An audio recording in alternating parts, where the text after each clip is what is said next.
Just needed to stick and make it hard, that's all. I'm not pumping the agents all the time. Maybe the best invention in the history of mankind was gel. It's beautiful. Once again, from Donnie and Dolly on Czech Television, our Friday NHL insider, Canucks insider, Rick Dhaliwal. How are you, Rick? Very good, gentlemen. This is it. The draft next week, and then July 1st. This is the busy time, and of course the trade deadline as well, and just so many items to get into right now. So, you guys, where do you want to start, Ethan Bear? Well, hey, before we do that, Dolly, just give the people a sense. Do you ever let your phone run down like under 10% at this point in terms of the battery? No, I took a call. I was texting with an agent last night at midnight. I just, right now, it's 14, 15-hour days for me. I just, no sleep, trying to find out what this hockey team, it just, the invention of the cell phone and then the invention of texting are two things that really, really, really help me out, because I can text a guy in Russia or Finland or Sweden. It's so easy now, guys. I know there's a lot of, stuff that's hurting mainstream media right now, but there's also a lot of stuff that's helping us. But no, Jeff, this is it. I mean, I'm in my glory. This is I got up this morning, first thing, I checked my text, had a couple agents back east texting, and then text them back, and this is it, buddy. Get ready. Buckle up. The next 2 weeks are going to be fun. You ever lose your phone? Like, I'm just trying to imagine, Rick, you ever go through that panic of losing your phone? I almost dropped it in the toilet the other day. But not accidentally. It almost slipped. So I was freaking out there. You were texting while taking a leak, weren't you? Be honest. That's it. Don't tell anyone. But anyways, I won't. I almost lost it. A little tip for you: get an Apple Watch, and then you can sort of keep the phone in your pocket a little bit more. And if you get a text, your watch will buzz you on your wrist, and you don't have to drop it in the toilet anymore. And you can summon your phone from your Apple Watch if you've lost the phone. So honestly, ask for it for Christmas or birthday or something like that, and it'll help you out here. I'm trying not to be overly optimistic because I've been so disappointed so many times. It just feels like there's action out there trade wise going into this draft. Draft's always a little bit fun. There's always something. But does it seem a little bit above average because of the lack of cap space, and this is the only way to get business and get change done? Yeah, you know what? Tons of talk right now. You're hearing a lot of stuff, proposals, trades, teams trying to move up, teams trying to, the Montreal's trying to do some stuff, move down. They've obviously got the 5th overall pick, all that stuff. There's a ton of stuff going on, Blake. There's no question.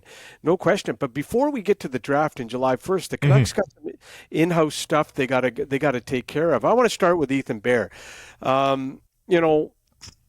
I reported on Monday there's no guarantee the Canucks are going to qualify him at $2.2 million, and if they don't qualify him, he becomes a UFA. The injury at the Worlds, 6 months. It's not good. So that's made the Canucks reconsider what they do with Ethan, right?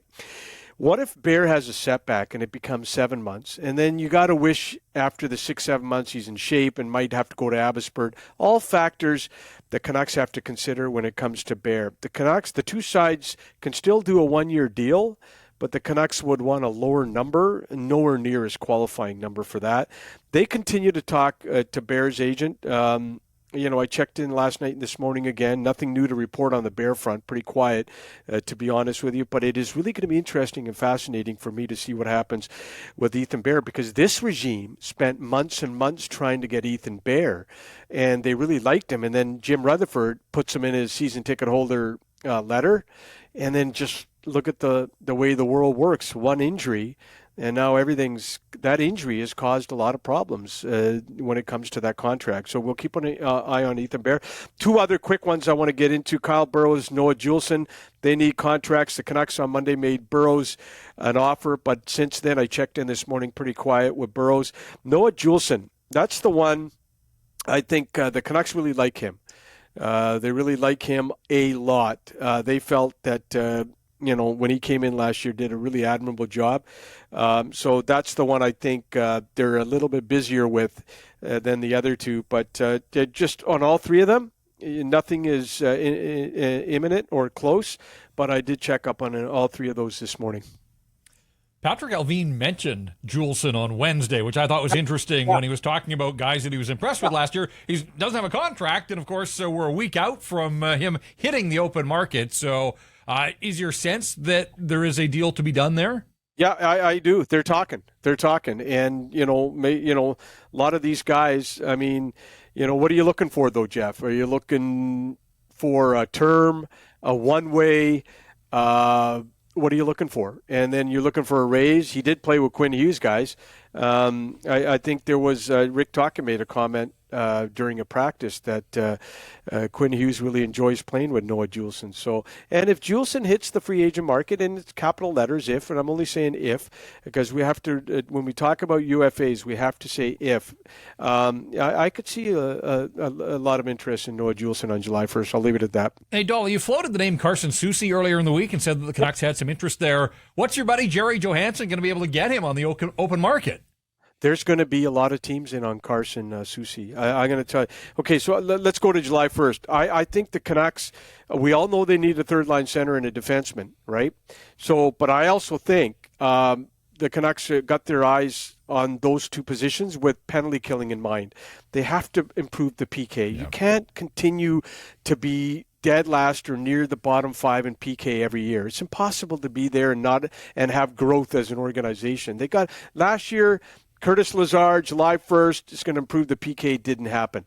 I believe this year they're going to try to sign some guy. Carson Soucy, size, physicality, 6'5", 208, career high for hits with 143. He's got Rick Dhaliwal type defenseman written all. If he hits the market, he's going to have a lot of teams after him. And, I that's the type of guy. When Rick Dhaliwal raved about the Las Vegas blue line, well, guess what? That's the blue line that won the Stanley Cup, right? So they're pretty big and mobile and fast.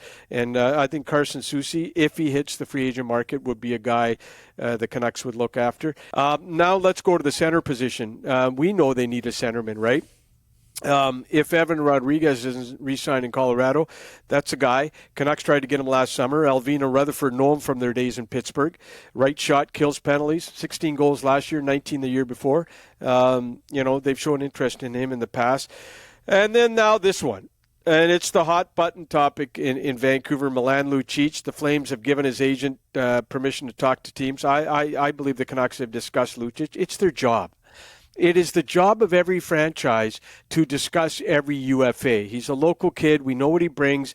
Canucks haven't had that element in their game since Derek Dorsett. It's okay, folks, for the Canucks to discuss Milan Lucic. It's not against the law, for crying out loud. Oh, my God, they're better not. Calm down, everybody. They're allowed to discuss him and talk about him. He's a guy that would, obviously fill a need for the Canucks. When's the last time a team said, oh, geez, we're going to Vancouver. Oh, boy, it's going to be a tough night. They haven't been the hardest team to play against for a few years, and Milan would keep everyone honest. We know that. I'm not saying he's coming here, but I'm just saying that, it's okay for the Canucks to investigate that, and I think they've investigated. That's their job to do that, guys. It would have to be with an understanding he's not playing every night. And he's not. You're not giving 6 and 6.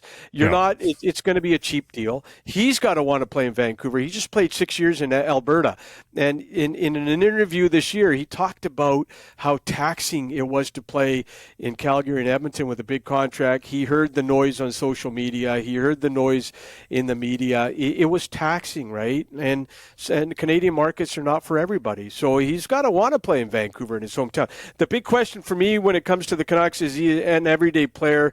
If he does get healthy scratched, how does he react to that? Those are the questions Canucks have to ask themselves. But no one is saying they're going to sign Lucic, but it's okay to investigate and talk about players, Hey, Rick, Patrick Allvin caught a lot of people off guard, I think, on Wednesday with the first positive news that we've heard on Tanner Pearson in a long time.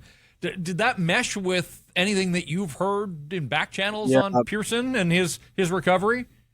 You trying to get me in trouble, Jeff? I was surprised at how positive he talked, but I do know one thing. Everyone talks about LTIR with Tanner Pearson and Tucker Pullman, But I do believe that the Canucks did say one thing that was correct. If he's ready to go, he will be given ample opportunity at training camp to come in and there's another big body, right? And, one of the players that Travis Green raved about a lot when he was in Vancouver was Tanner Pearson. And he always called him a mature pro who's been there. He's won a cup. He's gone deep in the playoffs. Very liked in the Canucks dressing room. There's a lot of things to like about. So a lot of times fans and media will rip players because of contracts, but we really don't realize that, you know what, you shouldn't just rip and tear because of the contract. The player signed the contract, but it was the GM and the owner on the other side who okayed the contract. If you want to rip anyone, rip the team for signing a player. We are like the players. We look for jobs that have the most money. I don't ever remember, other than Blake Price in radio, everyone said Price was overpaid, but I don't remember people talking about in radio, this guy's overpaid or this guy's. 99% of the public is taking the money when they go for a new job. These players are no different. Don't rip the player for the money he's making. Rip the team for giving him, 6x6, and if he doesn't live up to it, great. But at the end of the day, Tanner Pearson's a pretty well-respected player around the National Hockey League, and if he is healthy and ready to go, guys, he'll be at training camp. Just for frame of reference, overpaid in radio means $8 an hour. So if that's overpaid, then yes, I was overpaid. So you were at 8. If you were at 8, that means we were at $3.50. Yeah. Hey, yeah. None of it was good. My first ever job on Annis's Island, we're going back to the mid '80s, was for $3.50 at A&Z Sponge. If anybody remembers that, little Ricky worked at A&Z Sponge. I was $2.75 an hour at a convenience store, so I've got you beat. And here's another one for you. So that's $3.50. My first job, that would have been the mid '80s or 83, 84, and then my first radio job was not much better than $3.50. I think it was $3.50 take home, and that was in '89. $3.50 take home every 2 weeks. Nighttime DJ. Tire fire in Calgary these days. Tyler Toffoli amongst those expressing. Yeah, go ahead. Well, I was just going to say, he liked it here. I mean, I can't imagine a trade within division, but, I mean, we know Tyler Toffoli liked it in Vancouver. Well, my eye's not on Tyler Toffoli. I don't care what you say, Blake. My eye's on there's 7 UFAs possibly in the next year for the Calgary Flames. My eye's on Chris Tanev. What happens with Chris Tanev? Because I wonder if there could ever be a reuniting with Tanev in Vancouver, and I'll tell you why. Look, if Hanifin leaves, he apparently wants to play in a U.S. market. That's going to be good news for Tanev because his stock goes up, right? If Hanifin leaves, the Tanev stock goes up because he's a UFA in just over a year.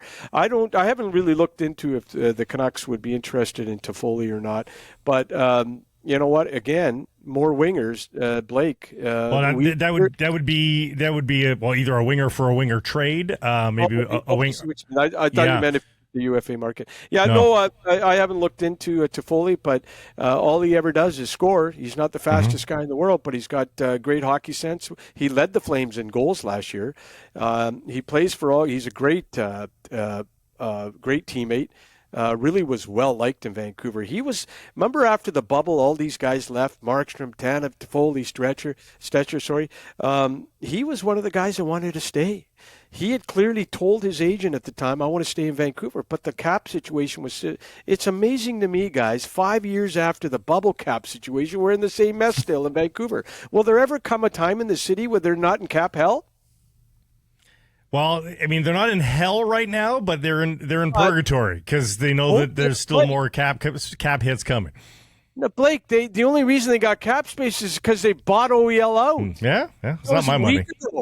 Yeah, that was a week ago, Blake. The only reason they have cap space is because they bought out OEL. Like, give your head a shake. I mean, and now. Why do I have to give my head a shake? I'm agreeing with you. You said they got cap space. I'm telling you, they only got the cap space a week ago today. Yeah. But that was at their disposal, so they chose to spend the money. Yeah. But, let's call a spade. They were in cap hell a week ago, and they got out of it, and somewhat with the OEL buyout, but they can be right back. They can be right back in it a week from now. They could be. You're right. Well, I guess a week and a day. Yeah, we're a week out. If they don't spend they got to avoid, the Beagle, Russells, Ericssons, and, Gagne. It amazes me that Gagne never gets enough, Benning never gets enough heat for the Gagne signing. A year and a half after he signed with the Vancouver Canucks, he was playing for the Toronto Marlies. Nobody ever talks about that was just as bad as Beagle, Russell, and Eriksson. None of them good. So if they improve, they want to be a playoff team. If they improve, do you think it's via the free agent market or via a trade, which is more likely in your eyes? Free agent, because they know they got the money to play with, and and they got to wait for You got to wait for July 1st. You got to wait to see who's available, who's not. Everyone's got a wish list right now. You don't think every team's got a wish list on July 1st of the guys they're going to go after? Of course they do. Mm-hmm. We can speculate who they're going to go after on July 1st, but they have a pretty good idea who they're going to go after on July 1st. So let's get to the draft first, guys. I want to bring up Patrick Allvin said he wants to move up in the draft. Is it to try and get Russian Matvei Michkov? The Canucks like this player a lot. I believe they've already interviewed him. I would not be surprised if they get an interview with Michkov at the draft next week. He played with Kuzmenko, guys, last year in Russia. So there's a little familiarity with him. Canucks are also going to interview Russian defenseman Dmitry Simashev at the draft. Many think he's the best defenseman at the draft. Some teams are leery taking Russians. Both Simashev and Michkov have term on their contract in Russia, so a lot of that scares teams, right, guys? But Canucks don't seem to be scared of that situation right now. And let me tell you something else, please. There's nothing more infuriating than seeing people say, let's give Höglander, Rathbone, and Podkolzin a move up from 11 to 7. Please, just stop. All three of those guys were in Abbotsford. That is not what it's going to take to move up from 11 to 7. It's going to take an impact player, a young player, a high draft pick. Nobody at 7 is saying, give us Höglander and Rathbone and Podkolzin, three guys that ended up season playing in Abbotsford, and okay, Vancouver, go from 11 to 7. Come on, guys. If you want to get up to that real estate, that elite real estate in the top 10, it's going to cost you a lot more than that. Does Lekaramäki do it? Well, does Seelovs do it? Yeah, well, maybe. Lekaramäki had a tough year. He just had a really good ending, right, guys? Mm-hmm. He had a tough year. So, but also want to tell you this. The one player the Canucks like, but no one in this market talks about, is Vancouver Giants forward Samuel Honzek. But the key with Honzek is, what do the Canucks think about his injury this year? Remember, he had the torn Achilles tendon after the World Juniors? Major injuries in a draft year, they play a role in what a team thinks that player, even though, you know what, it's only this year and you're going to draft him, and it still plays a role. I was told by a significant scout this week that, look, the Canucks like Honzek. They love his size and his skill. Love his size, yeah. Yeah, love his size. He's a really big kid. He's got tremendous skill. And when you look at pre-draft, or whatever you call it, the draft previews, Honzek's all over the map. Some you see him in top 10, some top 15, some top 20. This is a good kid, good player in Vancouver with the Giants. So the Canucks really like him, but the biggest question is, what do the scouts think of that injury? Canucks also very high on Tom Willander, Nate Danielson, and Dalibor Dvorsky. Danielson's a guy I hear that they got ranked a lot. I think I told you guys last week, but they got him ranked a lot higher than some other teams. They just love him, the kid in Brandon with the Wheat Kings. Rick, great stuff. The only thing NBA draft. Did you pay attention to the NBA draft at all last night? Did you see who the Raptors got? Who the Raptors get? I could tell you second by second how many seconds. Zero seconds. You didn't see who the Raptors drafted? Some guy in a red, glitzy, John Travolta type Saturday Night Fever outfit. It's got a great name, Ricky. Yeah, you just look it up. What do you mean? Oh, the Dick guy. Yeah, Dick. Yeah, his last name's Dick. Yeah, I saw that. What's his first name? Could be a cider spokesman. Just telling you. That's all. Look, I spend all my days trying to find out who the Canucks are taking. I could care less who the Raptors are taking. Okay. Is that Grady Sass in the background? Yeah, it is. Are you kidding me? Come on, man. I don't give a rat's ass about the NBA draft. It's got zero. Zero. Hey, by the way, I was watching the Lions game last night, and how great is that? Come on, everybody. Get back behind the Lions and let's fill that lower bowl. For the Lions, what a great effort last night. The defense, and Vernon Adams is making you forget about Nathan Rourke. This Lions team, I was watching the Lions game. I couldn't turn it off. It really solid effort by the Lions. It's been since, guys, Bobby Ackles, Wally Buono, Dickinson Printers, since that era. I think if they can get back to what those guys did, I think it's some good times ahead for the Lions. And, of course, they got the Grey Cup next year in Vancouver, so really happy to see them doing well. And lots of optimism. Yeah, lots of optimism. And, takes me back to my Empire days. Mervyn Fernandez, Roy DeWalt, little Ricky sitting in the end zone watching those two toss. Al Wilson, Glenn Jackson, Rick Klassen, Mac Moore, Larry Key, John Henry White. I miss the Lions back in the Empire. Some great glory days back then. And we know you paid for your own ticket because you were making $3.50 an hour at that point. Rick, thank you for this. Appreciate it. And we'll talk to you a week from now with a ton of information on the eve of free agency, no less. Yes. Looking forward to it. Adios, amigos. This clip brought to you by Whistler Golf Club. If you have a group of 12 or more, the group organizer plays for free. Inquire now at whistlergolf.com/groups.